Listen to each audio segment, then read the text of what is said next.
الرجيم بسم الله الرحمن الرحيم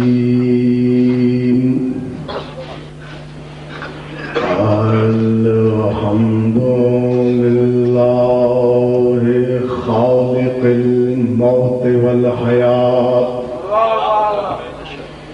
والشكر لمن بيده الخير والنجاة المعروف بالآيات والحمد لله المتفرد في وحدانيته والواحد في فردانيته والعالي في صفاته والمتميز في أفعاله والمتعالي في معبوديته الذي خلق الأشياء من العدم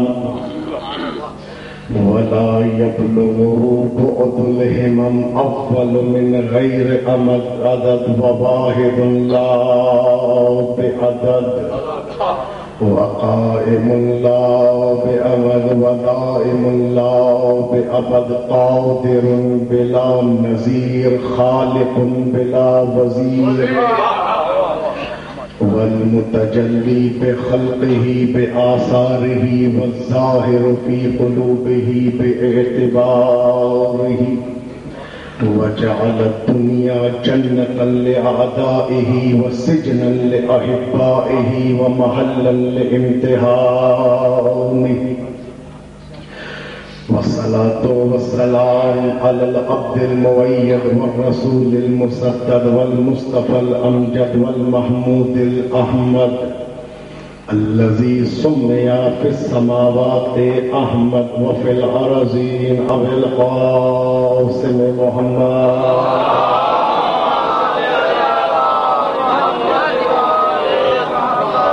وعلى آله الطيبين الطاهرين المعصومين المظلومين المنتجبين المنتخبين الأطهرين الأنجبين الأكرمين الأكبرين الذين أذهب الله عنهم الرجس وطهرهم تطهيرا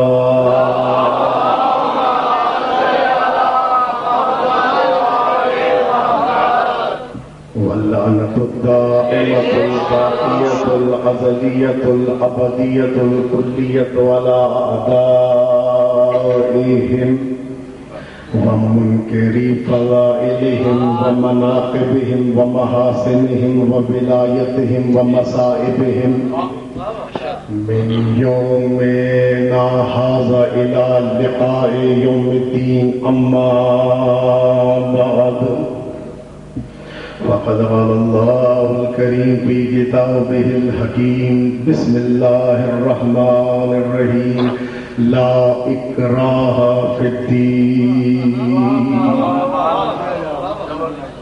علماء اعلام مراجع نظام کی صحت و سلامتی کے لیے، اسلام کی بالادستی کے لیے، دشمنان اسلام کی ذلت و خواری کے لیے، مومنین و مومنات کی پریشانیاں دور ہونے کے لیے، بے گھروں کے گھر کے لیے، بے زروں کے زر کے لیے، مفلسوں کی مفلسی دور ہونے کے لیے، حجت حق، ولی حق، امام زمانہ کے ظہور میں تاجیل کے لیے، سرکار کے یوسفی چہرے کی زیارت کا شرف حاصل کرنے کے لیے، بے اولادوں کی اولاد کے لیے، بے گھروں کے گھر کے لیے، بے زروں کے زر کے لیے، جس نے آتے ہوئے مجھ سے التماس دعا کے لیے کہا، ان سب کی دعاؤں کی قبولیت کے لیے، مجلس کی مقبولیت کے لیے، اپنے اشکوں کو رومال سیدہ میں جگہ دینے کے لیے، اور جو حج و زیارات کے متمنی و مشتاق ہیں اگلے سال سے پہلے اسی مجلس میں ان کے حج و زیارات کے دستخط ہونے کے لیے،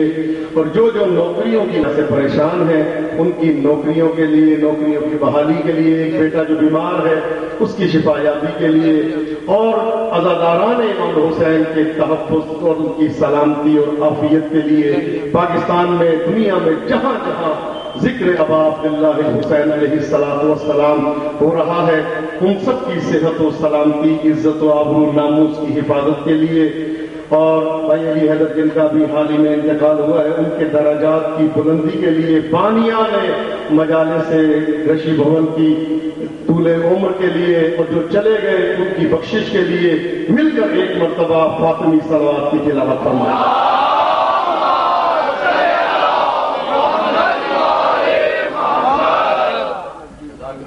خزان محترم، محرم الحرام کا آغاز ہو چکا ہے۔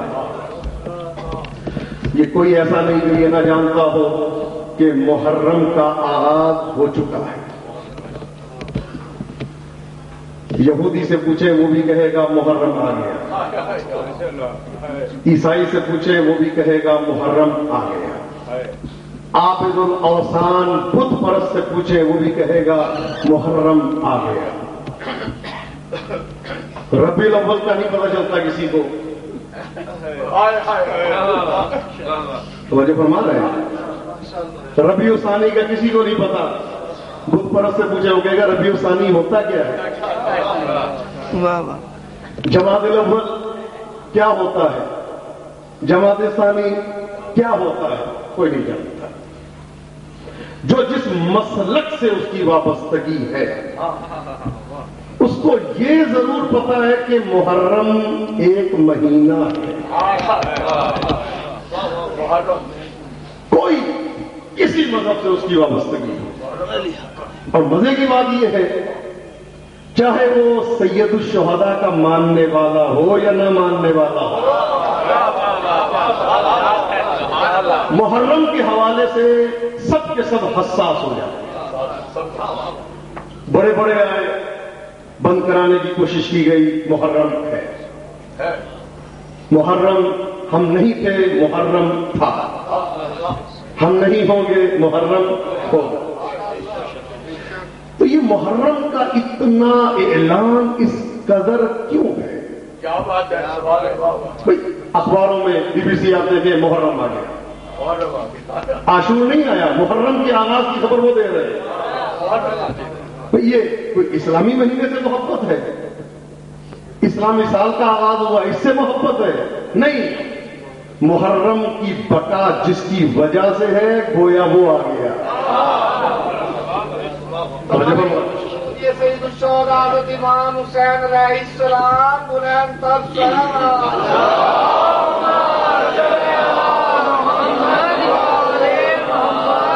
محرم اس قدر اٹیچ ہو گیا، مل گیا سید الشہداء کے ساتھ کہ ادھر محرم کا چاند نمودار ہوتا ہے، ذہن کا بڑھ جاتا ہے، ہر ایک کا کوئی بھی ہو، ذہن کربلا کی طرف روانہ ہو جاتا ہے۔ یہ معجزہ ہے زہرا کے چاند کا کہ آج ہر ایک کی زبان پہ محرم یعنی حسین، حسین یعنی محرم،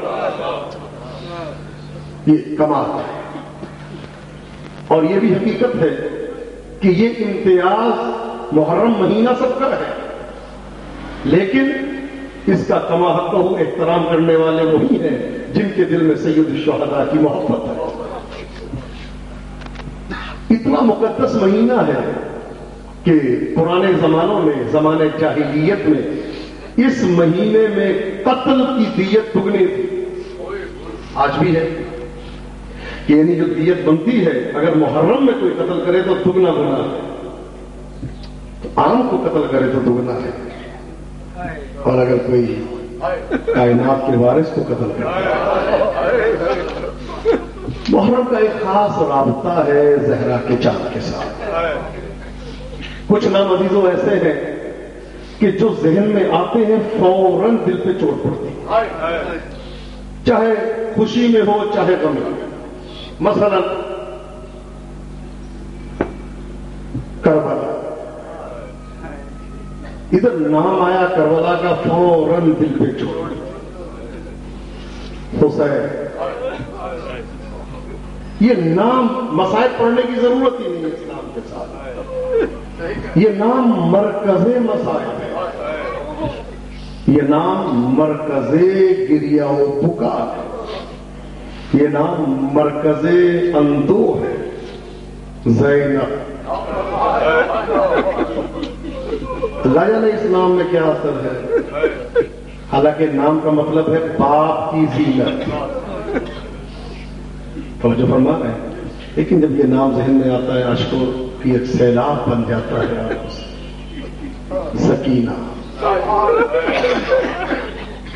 یہ کچھ نام ایسے ہیں جو متصل ہو گئے ہیں گریے کے ساتھ۔ سکینہ دنیا کا قانون ہے، آپ نے دیکھا ہوگا کہ کوئی چھوٹی بچی کا باپ چلا جائے تو باپ کی تصویر چھپا دی جاتی ہے کہ بیٹی دیکھے گی تو روئے،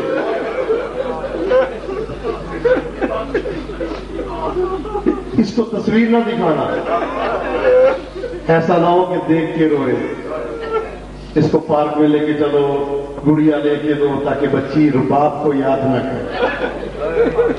کبھی ایسا ہوا کہ کوئی بچی روئے اس کو باپ کا سر دے دیا؟ ابھی تو سکینہ نے دنیا میں رہنا تھا، لیکن جب باپ کا کٹا ہوا سر دیکھا نا تو 28 بین کیے بی بی نے باپ کے سر کو رکھ کے، 28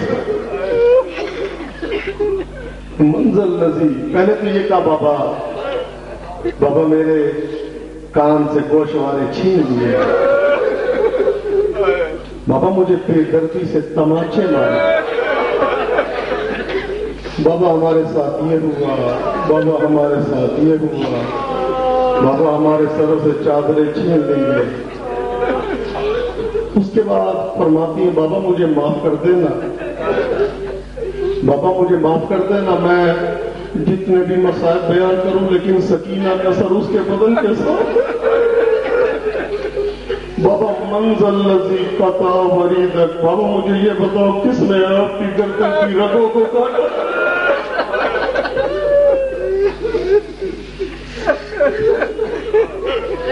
اور ایک جملہ بیوی نے ایسا کہا، نہ میرے میں ہمت ہے کیونکہ ابھی میں مجلس کا آغاز کر رہا ہوں، صرف آپ کو آمادہ اور تیار کرنے کے لیے، اس بی بی کے لیے جو اللہ جانے کب سے بیٹھی ہوئی ہے،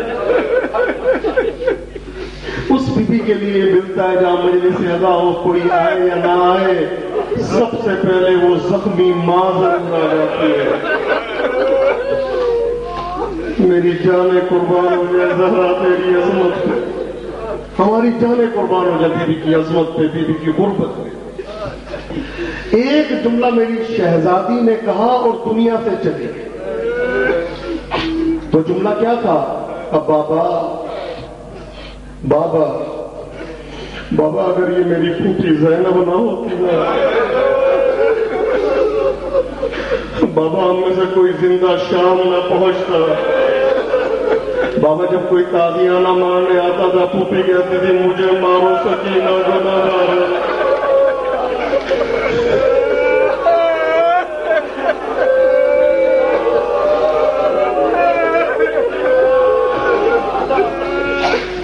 بابا اتنے تازی آنے لگے میری پھوپھی کو بابا۔ ابھی تو یہاں پہ ایک جملہ آ گیا تو ایک جملہ سنتے جائیں، اللہ جانے کیا ماحول ہے۔ مجلس پڑھنا کسی کے بس میں نہیں، لیکن ایک جملہ کہہ کے میں مجلس کا آغاز ضرور کروں گا۔ یہ جملہ کہنا تھا، سر ایک طرف سکینہ ایک طرف۔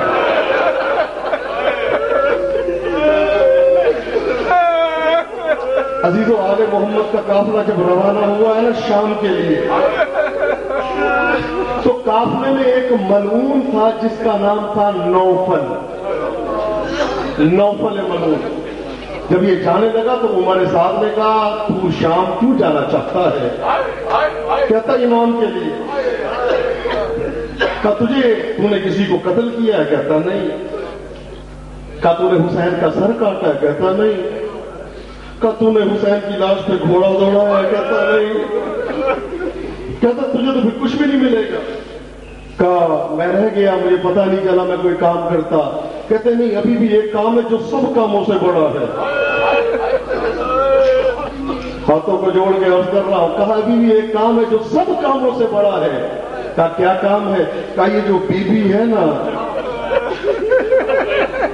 جس کو زینب کہتے ہیں، اس کو تو نے سونے نہیں دینا۔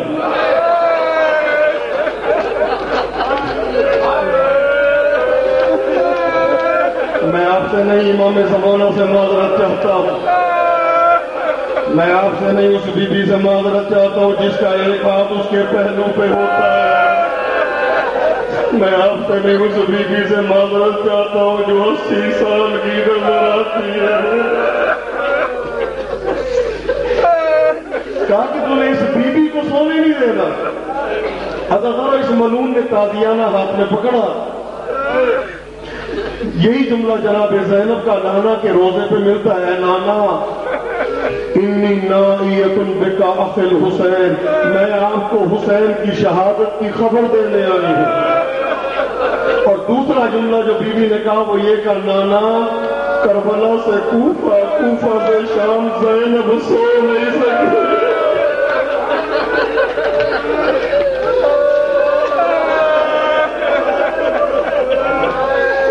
ملتا ہے ادھر بی بی کی آنکھ لگتی تھی، ادھر یہ تازیانہ مارتا. ادھر شہزادی سونے لگی، ادھر تازیانہ. ملتا ہے جناب سکینہ بغل میں بیٹھی ہے. نوفل ملعون ذرا کچھ دور چلا گیا. ملتا ہے ایک لمحے کے لیے بی بی کی آنکھ لگی. بی بی کا سر جھکا. جناب سکینہ دیکھ رہی ہے کہیں نوفل تو نہیں ہے. دیر کے لیے بی بی کی آنکھیں سوج گئی تھی. میں کس زبان سے عرض کروں جو روایات میں میری زبان کو چارہ نہیں ہے. کہتے ہیں کہ ادھر جناب سکینہ دیکھ رہی تھی، کیا دیکھا کہ وہ تازیانہ لے کے بھاگا. اٹھانے لگی، پھوپھی اٹھو ورنہ تازیانہ مارے گا. ملتا اس سے پہلے کہ بی بی کی آنکھ کھلتی اتنی زور سے تازیانہ لگا کہ جناب سکینہ کی، جناب زینب کی آواز آئی، عباس. جب میں مدینے سے چلی تھی تو تو نے منادی کروا دی تھی کہ خبردار کوئی گھر سے باہر نہ نکلے، علی کی بیٹی جا رہی ہے. عباس ہم ذرا آ کے دیکھو، وہی زینب ہے نہ کوفے کا والا نہ شام کا.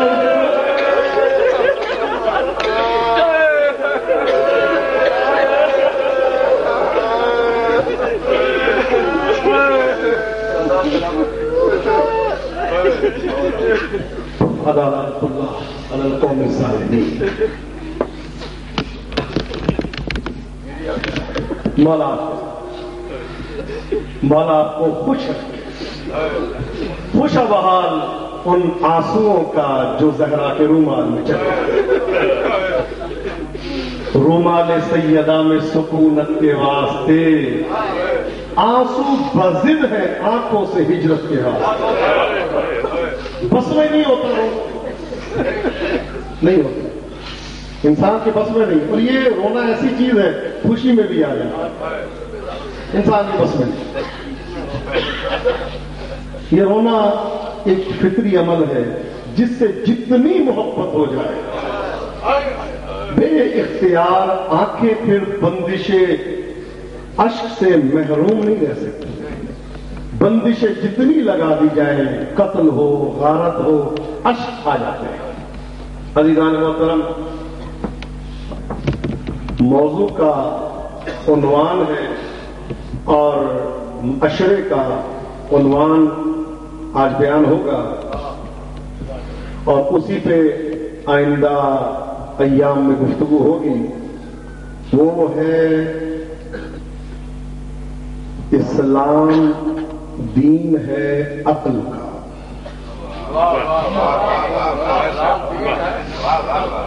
اسلام دین ہے عقل کا. شیعت عقیدت الفت پیار نہیں ہے بلکہ عقل ہے. ہم آل محمد سے عقیدت کی بنا پہ محبت نہیں کرتے. ہم آل محمد سے عقیدت کی بنا پہ الفت اور مودت نہیں کرتے. عقل کہتی ہے ان سے عقیدت کرو. ہم آل محمد کے دروازے پہ نہیں جھکتے. عقل کہتی ہے ان کے دروازے پہ جھک جاؤ.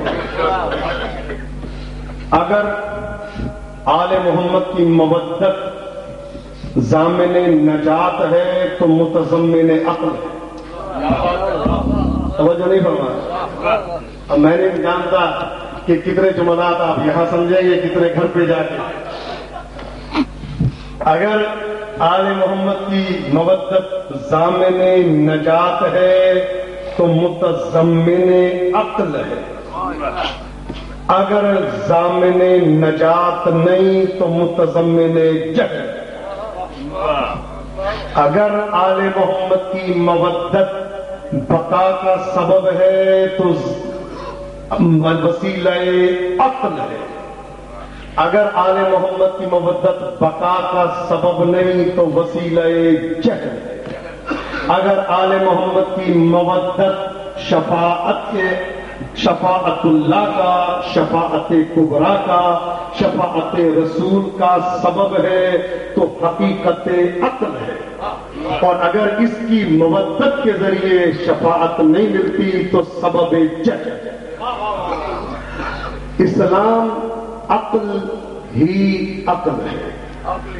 اسلام عقل کے ساتھ ساتھ ہے. عقل کہتی ہے ان کو مانو، ہم مانتے ہیں. عقیدت پہلے نہیں ہے، ہماری عقل پہلے ہے. ورنہ اگر عقیدت کو دیکھا جائے تو بت پرست جو ہے وہ بھی عقیدت کرتا ہے بتوں کے ساتھ. تو نہیں فرما. بت پرست کی عقیدت جو ہے وہ بتوں کے ساتھ کون نہیں جانتا؟ جھک جانا، سجدہ کر لینا، یہ سب عقیدت ہے، لیکن عقل ہے. کافر اس کے پاس بھی عقیدت ہے، عقل ہے. مجوسی اس کے پاس بھی عقیدت ہے، عقل نہیں. آگ پرست جو ہے، آتش پرست جو ہے، ان کے پاس بھی عقیدت ہے، عقل نہیں. فرعون کو ماننے والوں کے پاس بھی عقیدت ہے، عقل نہیں. اس طرح سے کائنات میں ہر مذہب کے ماننے والوں کے پاس، ہر مذہب کے پیروکاروں کے پاس عقیدت ہے، عقل نہیں. لیکن مذہب اہل بیت یہ وہ مذہب ہے جس میں پہلے عقل ہے پھر عقیدت ہے.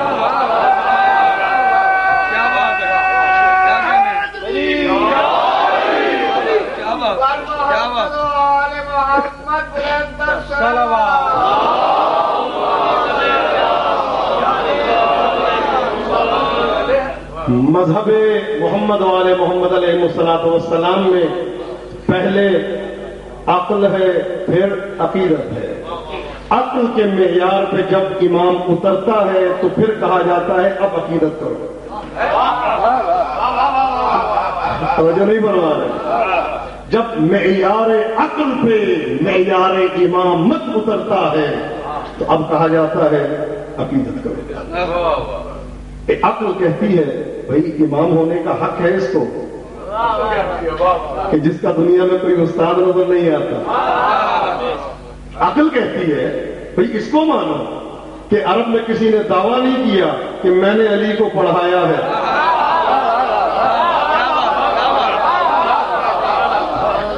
عقل کہتی ہے اس کو مانو کہ جس کے آج تک عرب کی زبان میں، عربی تو وہ تھے، عربی تو وہ تھے کہ ذرا سا فخر ہوا بیان کر دیا.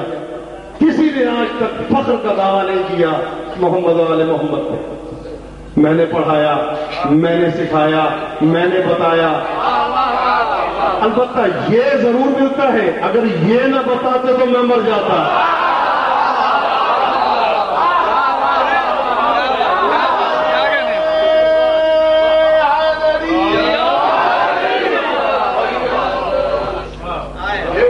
کبھی آج تک یہ نہیں ملتا کہ ہمارا امام کسی کے دروازے پہ گیا. تو عقل یہ کہتی ہے جس کی طرف آیا جائے وہ امام ہوتا ہے، یا جو دوسروں کے دروازوں کی ٹھوکریں کھائے وہ امام. عقل کہتی ہے وہ امام ہوتا ہے کہ جو میدان میں بنے. عقل عقل کہتی ہے وہ امام ہوتا ہے جو میدان میں بنے، عقل کہتی ہے وہ نہیں جو چھوٹے سے کمرے میں بنے۔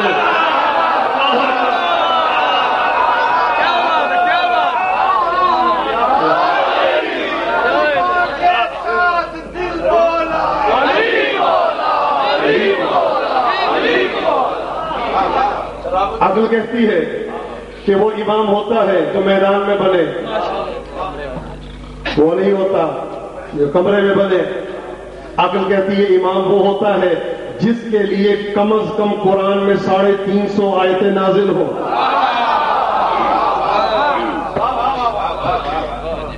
ایک جملہ کہنے کا میں حق رکھتا ہوں، یہ سب نے لکھا، ابن حجر مکی نے لکھا، برادران اہل سنت نے لکھا کہ جتنی آیتیں علی کے لیے نازل ہوئیں اتنی کسی کے لیے نہیں اتری، جتنی آیتیں امیر المومنین کے لیے نازل ہوئیں اتنی کسی کے لیے نہیں اتری۔ یہ نہ سمجھیے جو رسول کے زمانے میں موجود تھے ان کو کہا جا رہا ہے۔ ذرا آپ انبیاء کے اسماء تو دیکھیں قرآن میں، آدم کا نام قرآن میں کتنی بار آیا، نوح کا نام کتنی بار آیا، ابراہیم کا نام کتنی بار آیا، 30 سے 35 25 20 یہ انبیاء کے اسماء ہیں جو قرآن میں ذکر ہوئے۔ تو 20 25 30 کی کیٹیگری میں جو رہے اس کو ما سلف انبیاء کہتے ہیں، اور جو دشمن جس کی ولایت کا 350 آیات میں اقرار کرے اس کو اللہ کا ولی امام ناطق کہتے ہیں۔ قرآن خوشبودی قریب نے بھی تعلیم علیہ السلام قرآن کا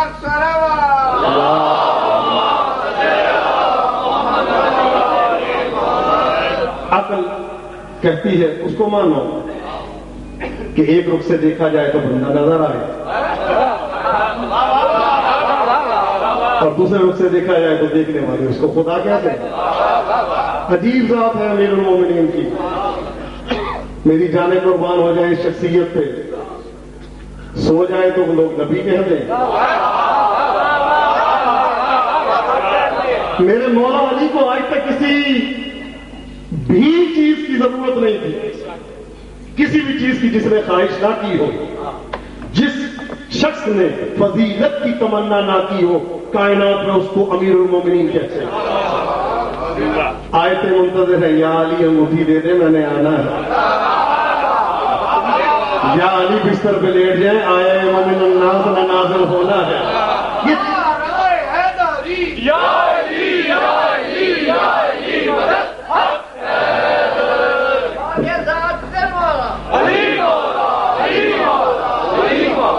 یہ انبیاء ہیں جن کو نبوت کو ثابت کرنے کے لیے معجزے دکھانے پڑتے ہیں کہ میرا مولا علی ہے، صرف سو جائے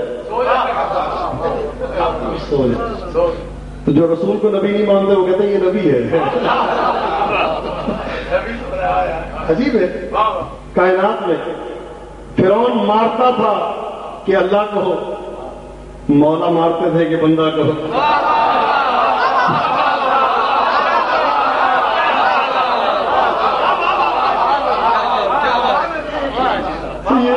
کائنات میں ایک ہی ذات ہے، تو عقل کہتی ہے اس کو مانا جائے، عقل کہتی ہے اس کو مانا جائے کہ جو توحید پرست بھی ہے، توحید کا معلم بھی ہے، انسان کو بتا رہا ہے اللہ کی عبادت کیسے کی جاتی ہے۔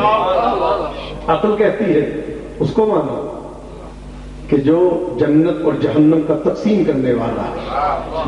یہ ہم نہیں، سب لکھتے ہیں کہ عقل بھی یہی کہتی ہے کہ اس کو مانا جائے کہ جس کے ہاتھ میں جنت اور جہنم کا نظام ہے، جس کو چاہے جنت میں، جس کو چاہے القیا فی جہنم کل کفار عنید، یا جو جس لیاقت کا مالک ہے اس کو اس لحاظ سے۔ عقل یہ نہیں کہتی اس کو مانو جس کو اپنا جانے کا یقین نہ ہو، عقل کہتی ہے اس کو مانے جو پروانہ دے، عقل کہتی ہے اس کو نہ مانو جو پروانہ لینے کی منتیں کرے۔ اللہ اشاروں میں گزر رہا ہوں، آپ خود سمجھتے جائیں آخر۔ عقل کہتی ہے اس کو مانو کہ جو پروانہ دینے والا ہو، عقل کہتی ہے اس کو نہ مانو جو پروانہ لینے والا ہو، عقل کہتی ہے اس کو مانو جو جنت بانٹنے والا ہو، عقل کہتی ہے اس کو نہ مانو جو جنت میں جانے والا ہو، عقل کہتی ہے اس کو مانو جس کی اطاعت سے سورج واپس آ جائے۔ اللہ، تو اسلام دین ہے عقل کا۔ عقل کہتی ہے مانو، مانتے، اور یہ خلاف عقل ہے کہ اس کو چھوڑ دیا جائے کہ جس کے ہر اینگل سے، ہر اشارے سے اسرار اللہ ہی چھپے ہوئے ہوں، ہر طرح سے۔ اچھا، یہ 4 جملے آج آپ نے یاد کر لینے جو میں عرض کر رہا ہوں، اس کے بعد باقی اشرے کی بیس کسی پہ ہے جو میں عرض کرنے لگا کہ مخلوقات میں اللہ نے 3 کو خلق کیا۔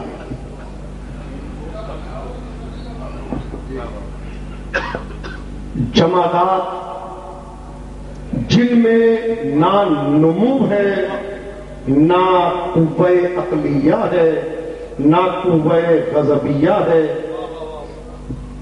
وجود نہیں ان کا۔ نباتات میں، جمادات میں پتھر ہے، اینٹ ہے، پتھر یہ ہے۔ اور یہ حج بھی ایک عجیب عبادت ہے کہ ہر طرف پتھر ہی پتھر نظر آتے ہیں، کچھ کو مارنا ہے، کچھ کی ایک کو جھومنا ہے۔ اب جو حج پہ جائے گا وہ تعداد بھی دیکھ لے گا کہ کتنے پتھروں کو مارنے کا حکم ہے اور کس کو چومنے کا حکم ہے۔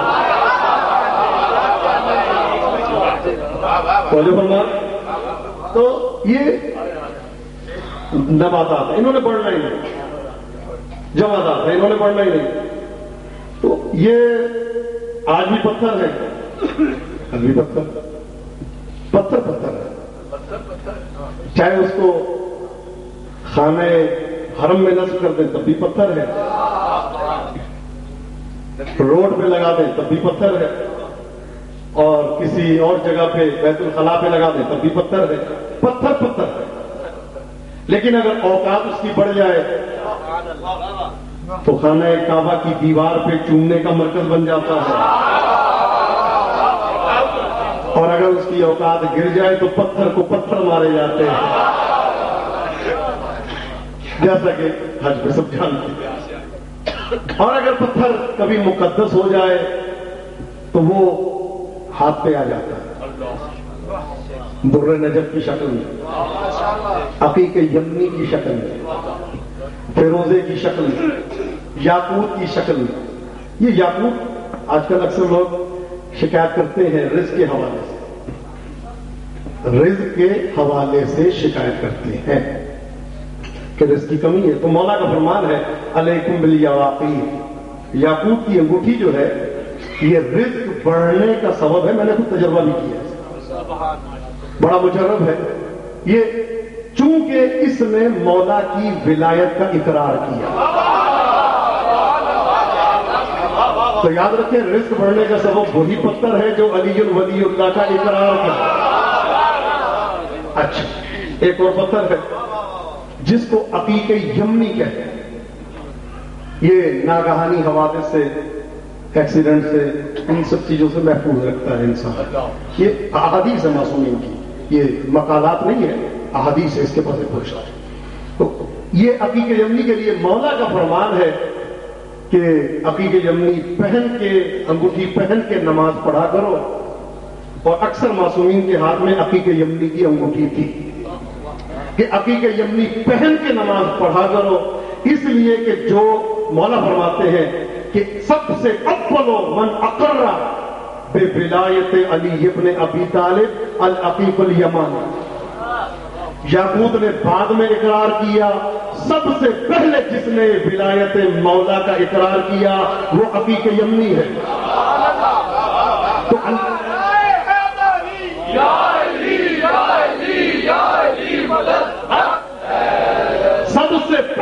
نے علی کی ولایت کا اقرار کیا وہ ہے عقیق یمنی.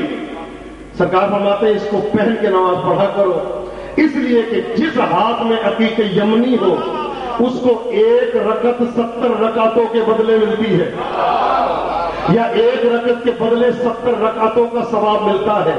رکعت 1 پڑھی لکھی 70 جائے، اس لیے کہ ہاتھ میں عقیق یمنی ہے. اس نے مولا کی ولایت کا اقرار کیا. اب میں گزر جاؤں گا، آپ کو سمجھنے میں نے آگے جانا ہے. جو پتھر علی کی ولایت کا اقرار کرے، جو پتھر علی کی ولایت کا اقرار کر لے، اگر اس پتھر کی انگوٹھی کوئی پہن لے تو 70 نمازوں کا ثواب ملتا ہے. اور اگر کسی کے دل میں علی کی ولایت آ جائے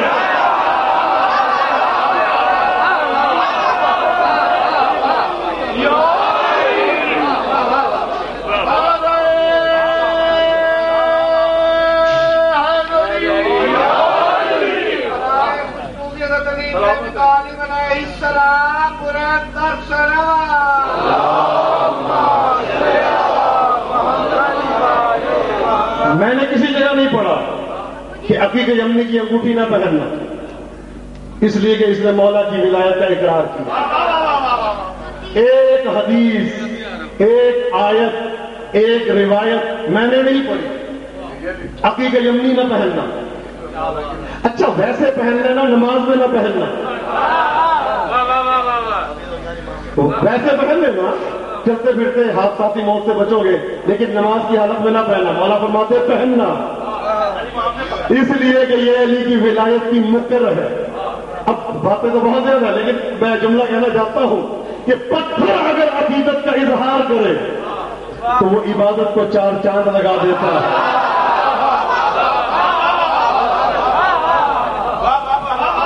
اب اللہ جانے بہرحال. تو ابھی جانے محترم، یہ ہے جمادات. نہ ان میں بڑھنے کی صلاحیت ہے، البتہ بڑھانے کی صلاحیت ہے. خود نہیں بڑھ سکتے، بڑھا سکتے. خود جنت میں جائیں یا نہ جائیں، لیکن مسبب بن سکتے ہیں. انسان کی حیات کا سبب بن سکتے ہیں. یہ جمادات نہ بڑھیں گے، نہ ان کو کھانا ہے، نہ پینا ہے، نہ کچھ ہے، نہ نشو و نما ہے، نہ حیات ہے، نہ بڑھوتری ہے، کچھ نہیں ہے. پتھر لیکن مقدسیت شامل ہو جائے گی. تو ایک پتھر ہے حجر اسود، یہ پتھر ہی ہے نا، اللہ چن کے لگاتا ہے. کچھ پتھر ایسے ہیں، ہزاروں پتھر بازار میں پڑے ہیں، مجلس سے ادا کے لیے حسینیہ میں، امام بارگاہ میں وہی لگتے ہیں جس میں معصوم کی نظر ہے. ہزاروں بکرے ہیں، مجلس ادا کی نیاز کے لیے وہی بکرا آئے گا جس میں معصوم کی نظر ہے. اور یہ مسجد جمکران کا پنہ اس میں شاہد سرکار نے کہا وہ والا بکرا ذبح ہوگا جو اس رنگ کا ہے، کیونکہ مسجد کی نیاز ہے. تو مسجد کی نیاز میں ایسا بکرا، تو اگر معصوم کی مجلس کی نیاز ہو جائے تو اس کی فضیلت کچھ اور ہو جائے گی. تو عزیزان محترم، ہزاروں لاکھوں انسان ہیں دنیا میں. لاہور میں دیکھیں آپ کتنی آبادی ہے، مجلس میں وہی آتا ہے جس پہ زہرا کے دستخط ہے. جناب سیدہ فاطمہ الزہرا سلام اللہ علیہا.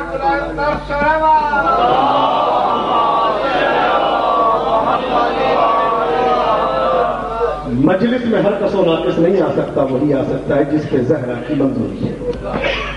تو باقی بہرحال چونکہ کل سے انشاءاللہ ٹھیک 9 بجے یعنی 9 بجے میں آپ کے سامنے آ جاؤں گا، کیونکہ باقی لوگوں نے جانا ہوتا ہے انشاءاللہ تعالیٰ. آج 4-5 منٹ انشاءاللہ تعالیٰ وہ کہہ دیا ہے کہ انشاءاللہ کل سے ٹھیک 9 بجے انشاءاللہ آپ کے سامنے میں نے بیان کا آغاز کرنا ہے. عزیزان محترم، پہلا محرم ہے، جہاں ہم تیاریاں کرتے ہیں محرم الحرام کی، وہاں معصوم بھی تیار ہے. عشق آل محمد میں ہر امام اپنے فرائض کو انجام دیتا رہا، لیکن جس قدر عقیدت کا اظہار امام رضا علیہ الصلوۃ والسلام سے ہے، کسی سے ملتا ہے کہ جب محرم کا چاند نمودار ہوتا تھا تو امام کے قدم ہائے مبارک میں کسی نے نالین نہیں دیکھی.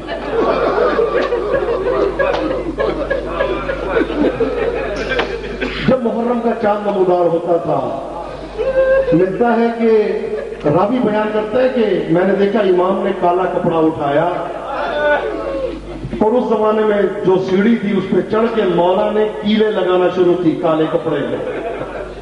راوی کہتا مولا یہ مجھے کرنے دے کام آپ اتنا زحمت کر رہے ہیں. کہا تجھے نہیں پتا اس کالے کپڑے لگانے کا ثواب کیا ہے. میرا جی یہ چاہتا ہے کہ میں اپنے جد کے لیے خود امام بارگاہ کو کالا کروں, کالے کپڑے سے آراستہ کروں. میرا دل یہ چاہتا ہے. یہ امام رضا علیہ السلام اور عجیب عجیب جملے ہیں مولا کے قیامت کے, جیسا کہ آپ نے ابن شبیب سے فرمایا.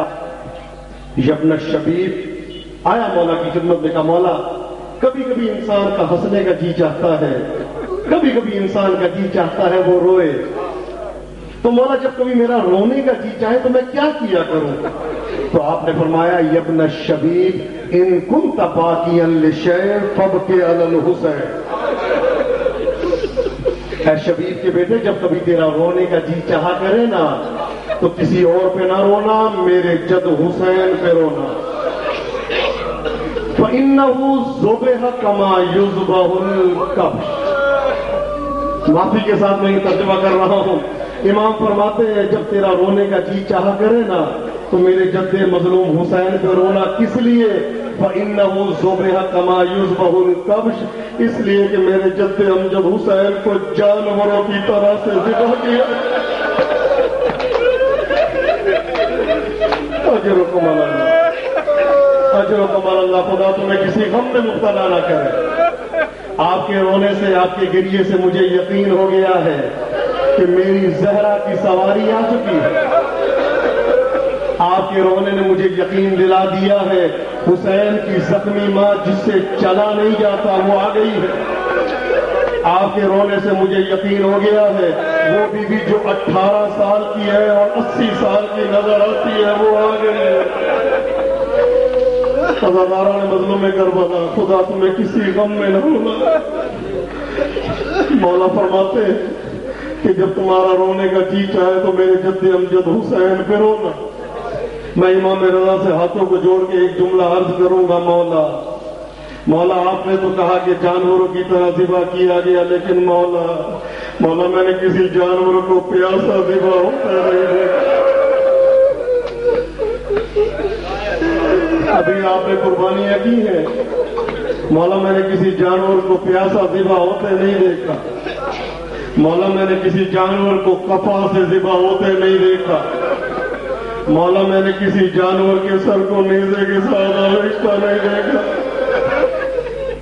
تو عزیزوں عجیب جملات ہیں, عجیب ربط ہے اس کے کہ امام سجاد جب مدینے میں تھے تو آپ جب گزر رہے تھے تو آپ نے دیکھا کہ جب بھی قصاب دیکھتا تھا مولا کو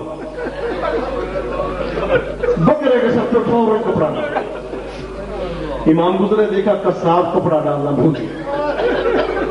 مولا رک کے کہتے ہیں قصاب تجھے معلوم ہے یہ کیا ہے؟ کہ مولا یہ بکرے کا سر ہے. مولا کہتے ہیں تو نے اس کو ذبح کر دیا. کہ جی مولا. تو تجھے پتہ ہے ذبح کرنے کی کیا کیا شرائط ہے؟ کہ جی مولا. کہ میں ایسے ہی مانتا, مجھے بتا کیا کیا شرط ہے. صاحب بحر المصائب لکھتے ہیں کہ اس نے شرطیں بیان کرنا شروع کی.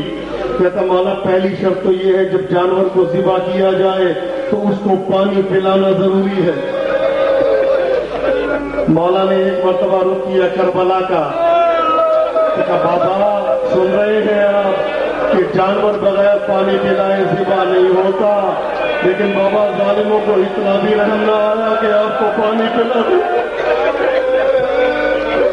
مولا نے کہا دوسری شرط کیا ہے؟ کہا مولا دوسری شرط یہ ہے کہ جب جانور کو ذبح کیا جائے اس کا بدن زخمی نہ ہو. مولا فرماتے ہیں جب میرا بابا عظیم سے زمین پہ آیا تو تیروں پہ معلق ہو گیا تھا. مولا نے کہا اگلی شرط کیا ہے؟ 8-9 شرطیں ہیں، میں یہ آخری شرط پڑھ کے آپ کی زحمت کو تمام کروں گا۔ مولا نے پوچھا یہ بتا اگلی شرط کیا ہے؟ کہ مولا اگلی شرط یہ ہے کہ جب جانور کو ذبح کیا جا رہا ہو تو کوئی دوسری قربانی اس کو نہ دیکھ رہی ہو۔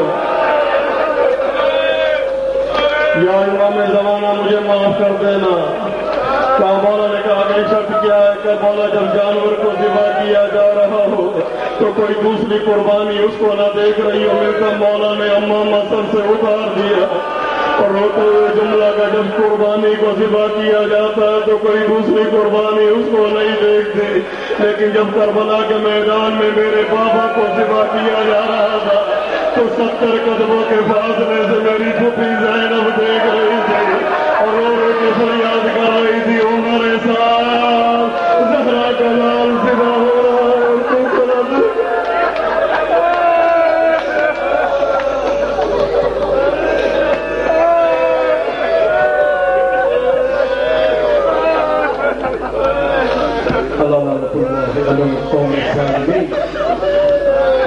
فسيعلم الذين ظلموا أي منقلب ينقلبون إنا لله وإنا إليه راجعون۔ پروردگارہ ہمارے اس توسل کو قبول۔ پروردگارہ ہماری کوئی دعا نہیں ہے، کوئی تمنا نہیں ہے، فقط جناب زہرا کو ہم سے راضی کر۔ پروردگارہ یہ جو اتنی دور دور سے مجلس سننے کے لیے آئے، کوئی دکان چھوڑ کے آیا ہے، کوئی نوکری سے چھٹی لے کے آیا ہے، اتنی سردی کے عالم میں یہاں بیٹھے ہیں۔ پروردگار ہم کسی مقصد کے لیے نہیں بیٹھے، کچھ نہیں چاہیے، فقط اتنا چاہیے جب ہم اس دنیا سے جائیں تو ہمارے کان میں ایک آواز آ جائے، اے مرنے والے حسین کی ماں زہرا تجھ سے راضی۔ پروردگار جناب سیدہ کو ہم سے راضی فرما۔ پروردگار تو یہ واسطہ محمد والے محمد کا ہمیں کربلا کی زیارت نصیب فرما۔ پروردگار انجمن فروغ آزاد جو وفاداری کا سلسلہ قائم کیے ہوئے ہیں ان کی توفیقات میں اضافہ فرما۔ پروردگار ان کو جمی آفات و بلیات ارضی و سماوی سے محفوظ کرنا۔ پروردگار ہم سب کا حشر و نشر کربلا والوں کے ساتھ فرما۔ پروردگار ہمیں امام حسین پہ رونے اور رونانے والوں میں شمار کرنا۔ پروردگار جو ہاتھ عزاداری کی طرف پورے ارادے سے اٹھے ان ہاتھوں کو قطع فرما۔ وہ آنکھیں جو میلی نگاہ سے ذکر حسین کو دیکھے ان آنکھوں کو اندھا فرما۔ پروردگارہ ہر گھر پہ غازی شہنشاہ کے علم کو نصب فرما۔ پروردگار ہر گھر سے یا حسین کی آواز کو بلند فرما۔ پروردگار قائم آل محمد حجت دورہ امام زمانہ کے ظہور میں تاجیل فرما۔ ہمیں امام کے لشکر کے ادنا جانثاروں میں شامل فرما۔ پروردگار جو بے اولاد ہے ان کو امام حسین کا عزادار آتا ہے، جو بے گھر ہے ان کو امام حسین کا عزاخانہ آتا ہے۔ پروردگار جو مقروض ہیں ان کو مجلس حسین کے لیے قرض عطا کر کے ان کے رزق میں برکت عطا ہے۔ پروردگار ہمارے گناہوں کی طرف نہ دیکھ بلکہ اپنے رحمت کے وسیع دامن میں ہمارے گناہوں کو ڈھال دے۔ پروردگار تجھے واسطہ محمد والے محمد کا اگلے سال سے پہلے ہم سب کو ایران عراق شام جنت البقیع کی زیارت کا شرف ہے۔ پروردگار ہمیں وہ مقامات دکھا جہاں پہ مولا لاشیں اٹھاتے رہے۔ پروردگار ایسے مریض جن کو ڈاکٹروں نے لا علاج کر دیا ہے، مسیحا زمانہ امام زمانہ کا صدقہ ان سب کو شفاء عاجل اور صحت کامل عطا فرما۔ ایک اہم دعا ہے، مجھ سے کئی لوگوں نے کہا پروردگار وہ مومنین جو بچیوں کی وجہ سے پریشان ہیں، حالات سامنے ہیں، عجیب زمانہ چل رہا ہے، شر الازمنہ ہے، دعا فرمائے پروردگارہ ان سب کو اپنی بچیوں کے کوہ عطا فرما۔ پروردگارہ ہم سب پہ امام زمانہ کا سایہ فرما برحمتک یا ارحم الراحمین۔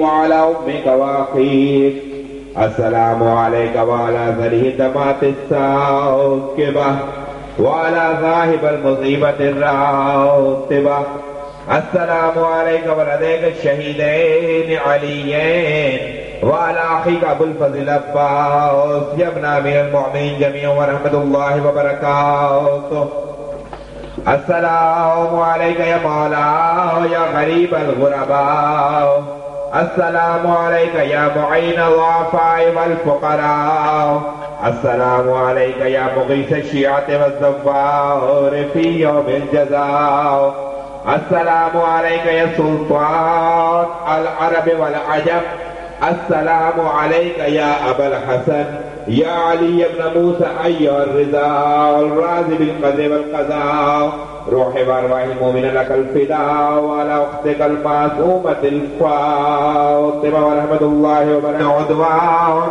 عجل الله تعالى فرجك وسهل الله تعالى مخرجك وظهورك وجعلنا من أنصارك وأعوانك جميعا ورحمة الله وبركاته.